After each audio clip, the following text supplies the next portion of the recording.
Well, I've actually had two careers at VPL. The first one was quite short. It was only 1 year, and I was an LA1 in GC, and that really dates me, in the old Central Library, and I worked behind the desk at the newspaper desk, and that was always lots of fun, getting newspapers for various people from working with newspapers from around the world. So that was lots of fun. Enjoyed doing that.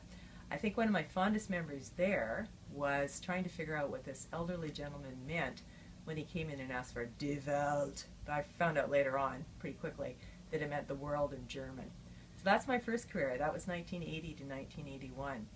Then after I went to library school, I started working as a children's librarian on October 10th, 1984, at the Mount Pleasant branch in the Kingsgate Mall. And I really remember my first day because I was quite early, and I can picture myself walking through the Kingsgate Mall at 8 o'clock in the morning, and I was pretty excited and pretty nervous, and I could feel my heels, I could hear my heels clattering through the halls of the Kingsgate Mall. So I arrived there, and I thought I was so early that I'd have to wait a while, but I saw this whirling dervish inside the library.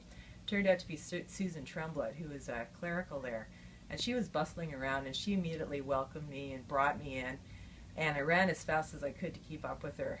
And I think it was that day that I decided that I better start training for marathons if I was going to keep up with staff like Susan. But she was great. She really welcomed me. And I also remember noticing that she was about 6 months pregnant. And it kind of made me feel good because I had an 8-month-old myself, so it kind of made me feel more comfortable knowing that there was other working moms at the library. So that's my first day as a children's librarian at the Mount Pleasant branch in the old Kingsgate Mall.